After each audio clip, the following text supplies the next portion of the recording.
There are many Bible students out there that when they read the Bible, they are insistent on the fact that the law, the Mosaic law, is an eternal code of God, that it represents God's character.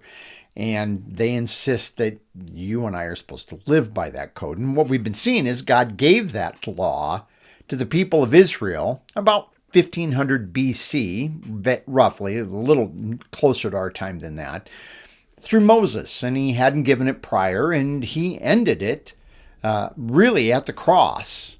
And for our sake, then, that it's not the way that we live. But, of course, these people, they read the Bible and they read it with some of the same perspective that we have at times. But they have certain passages that they really like. And the one passage we're going to look at today here in Romans chapter 7, I just want to go through and look at these different parts of this, they think is like settles the issue. And yet I think we can take a look at this passage and see, well, what does it really have to say? I'm Pastor Tim Holstrom. We're looking at how do we read our Bibles. And if you read it in a plain, normal manner, as we've been going through and demonstrating for many studies now, one of the results is that you're going to recognize distinctions within God's plan. And you're going to see that God has not done everything the same. He does not change in his nature, but he can change what he does. That is something that's true of the nature of God. In Romans chapter 7 and verse 12, the Apostle Paul says, "So then the law," and he is referring to the Mosaic law, on the one hand, the law is holy, and the commandment is holy, righteous, and good. Now, he's mentioned a particular command in here, one of the moral commands, one of the commands that makes up the Ten Commandments, the command of coveting. And Paul said he broke that, and there was all kinds of coveting that went on in his life. And he used that to say that I learned from the law that I have a sinful nature. But the law did not go on and make him righteous. But having said that, he wants it clear the law is holy and the commandment is holy, righteous, and good. Just because Paul learned that he had a sin nature from that did not make the law unholy, or what we might call commonplace. It didn't make the commandment commonplace. It didn't make the commandment an unrighteous thing. And it didn't make the commandment evil. No, they all served a purpose, and we need to understand that purpose. But we don't need to take these statements and say, this is the be-all, end-all. Look at this. If it's holy, righteous, and good, then it has to be for us. This is not what Paul's saying. And all we have to do is go back and look at the law, at some statements that are made in the law. If we go to Leviticus chapter 11 and verse 44, it says, "For I am the Lord your God, consecrate." Now, consecrate it's an English translation of a word that means to make holy or to set apart. I would prefer to use the word sanctify since it's more common, or set it apart. I just think for the sake of clarity, but make yourselves holy, therefore, and be holy, for I am holy. And you shall not make yourselves unclean with anything with any of the swarming things that swarm on the earth. And he's talking about things that they could touch and things that they could eat as part of their life. But they were to be holy. The law was setting Israel apart. In Leviticus chapter 20 and verse 26, "Thus you are to be holy to me, for I, the Lord, am holy, and I have set you apart" here. Now, this is a different word. This is the word badal, to make a separation or a distinction in here. But this is our word holy, and he says, "You shall be holy, and I have set you apart from the peoples to be mine." And this is maybe a good place to kind of have another word, set you apart, badal, here, that defines our word for holy. It's setting them apart from the other peoples. The law was going to make Israel different. Why? By how they dressed, by the foods that they could eat, by the days they had to observe, by the rituals that they had to go through. All of those things made Israel different or set apart from the peoples. It made them holy. So the law was holy and the commandment was holy because it made Israel set apart. Does everybody get that? It's not that it of itself is a super wonderful, the greatest thing that ever could be. That's not what he means by holy. He simply means that it is set apart in that regard. This is what he's getting at. I'm not trying to denigrate the law. I'm just trying to say that's what God means.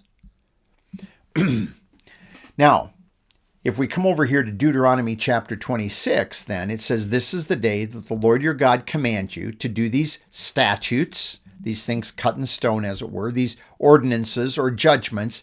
"You shall therefore be careful to do them with all your heart and with all your soul.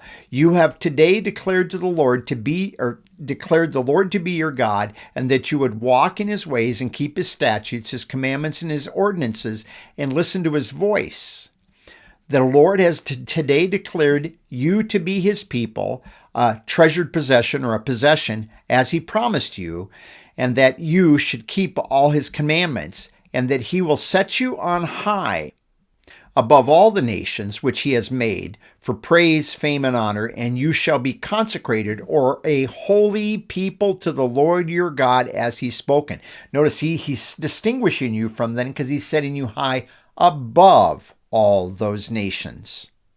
So again, the law, if Israel would have kept it, really would have distinguished them from the other nations. Their problem was, partly due to their sin nature, as Paul explains in the book of Romans in chapter 8, I think it's verse 3, part of their problem was they wanted to be like the nations. They wanted a king like the nations, and they wanted all these altars all over the place like these nations, and they wanted to do the religious activities that the nations did, rather than the special activities that God had given to them. And so Israel failed, and they never were then, in this regard, really a holy people to God. The other part that, if you remember back here, he says that the commandment is not only holy, but it is also righteous. And if we go to Deuteronomy chapter 6, and if we jump back up here in verse 24, "So the Lord commanded us to observe all these statutes, to fear the Lord our God for our good," it's for our good, keep that in mind, always, "and for our survival as it is today. And it will be," notice he says, "righteousness for us if we're careful to observe all this commandment before the Lord our God, just as he commanded us." He said it would have been righteous. The law wasn't unrighteous. It was a righteousness. It wasn't, Paul tells us plainly, it wasn't a righteousness before God, but it would have been a righteousness before men. Men would have watched them do what they were doing and thinking, boy, they really treat each other well over there. Maybe their wives within Israel or in the other nations would have been grabbing their husbands and saying, "Look at the way those Israelis over there treat their wives and treat their women." But they didn't. We just not too long ago went through a horrible story of some of the things that happened to a woman in the book of Judges, because people were doing what was right in their own eyes rather than being careful to observe all of God's commandments. So it would have been a righteousness in the eyes and before other people. It would have been. But they didn't do that. They didn't obey God's law. They didn't obey his commandments, as we were already saying. If we go to Deuteronomy chapter 4 in verse 8, one of the things that he tells us, and let's go to verse 7, it says, this is what the other nations would be saying. "For what great nation is there that has a God so near to it as this Lord our God?" Whenever we call him, this is what Israel is saying. "Or what great nation is there that has statutes and judgments?" Notice he says, "as righteous as this whole law which I am setting before you today." In other words, it was very righteous. It dealt with meticulously with all these aspects of their life. It's been calculated by Jewish rabbis that there are over 600 and some commands total within the law. And whether they're right or not, it's very plain that there are a lot of very clear commands on how the Israelis were not only to relate to God, but to relate to each other and to relate to the peoples that were out among them and came and chose to travel or pass through them. People that were popularly called strangers or sojourners in there. But this was a law that was righteous. Again, not before God. Did not make a man righteous before God, but it did make him righteous before other people in that regard. And the last thing that it said over there was that it is good. And if you go to Deuteronomy chapter 6 and verse 18, it says, you shall do what is right. Now, this word is not our word for righteous. This is upright. This is plumb or level is the idea. So it has this idea of being straight. It had something that was recognizably what it should be. And good. And this is our word that we're focusing on here, our word for good, good in the sight of the Lord, that it may be well. Now, this is simply a verb form of the word good here, that it may be well, or it may go well with you, and that you may go in and possess this good land which the Lord swore to give your fathers by driving out all your enemies before you as the Lord has spoken. But notice 3 times he uses the word good in there. It is, you do what is good. The law was good. Now, this word good does not mean moral. This the Hebrew word tov means that which produces a sense of well-being. Looking out for each other as the law dictated under the righteous commands would have given the people of Israel a sense of well-being. But what ends up happening is, and it's very plain as you go through the law, is you have people that take advantage of other people, especially sometimes people that gain power, the people that should have been helping them, the priesthood even. They begin, as you get to the book of Malachi, they are doing things for the people for a bribe. And so people of power, influence are hammering down and treating their fellow Jews in a way that's inappropriate, taking advantage of them, taking lands, all of these different things. And he says, you shall do what is right and good. You should have been looking out for the welfare of one another, not looking out for yourself. Do what is good then in the sight of the Lord, that it may be well. It would have been well. They would have enjoyed their time in the land. It would have had a sense of well-being because they would have had physical health and they would have had prosperity. But they didn't, because they chose to do what was right in their eyes rather than what God laid out. And as a result, God multiple times had to put them into slavery to others and had to remove 10 of the tribes from the land, and the southern 2 tribes had to take them away into captivity out of the land for a period of time, and they had to be removed from the good land. Why? Because they didn't understand this. They didn't understand what God had given them. So all of this to say, if we go back over here to Romans chapter 7, is that Paul is telling us the law had a purpose, and it was holy. It was of its nature set apart because of what it was designed to do. It would have made Israel set apart. It would have made Israel righteous before others. And it would have caused them to have this real sense of well-being.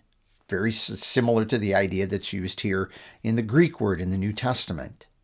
This does not mean that the law is like the epitome, the perfection of anything that could ever exist. It's simply giving 3 points that are stated about the law, in the law, that would have benefited God's people, Israel. That's what it is really about. For you and I, we are made holy, not by the command. We have a righteousness, but Paul says, Philippians chapter 3, I don't want a righteousness that comes by the law. I want a righteousness that comes only by faith. And he's talking about a practical righteousness in Philippians. He's not talking about eternal standing before God. That was already settled when Paul said that. And we can experience good. We can actually experience good things in life in the way that we respond and handle different situations. So we have similar things, but they're not based on the law and the commandment that God gave to the people of Israel. But we'll have to come back and begin looking at those shortly. Remember what we have in Christ. We've been over that many times in our studies over the last few years. Who God says we are in Christ. That's where we're going to find our holiness, righteousness, and goodness, both in terms of our standing before God and in our experience. And with that then, have a good day in the Lord, and thank you for joining me.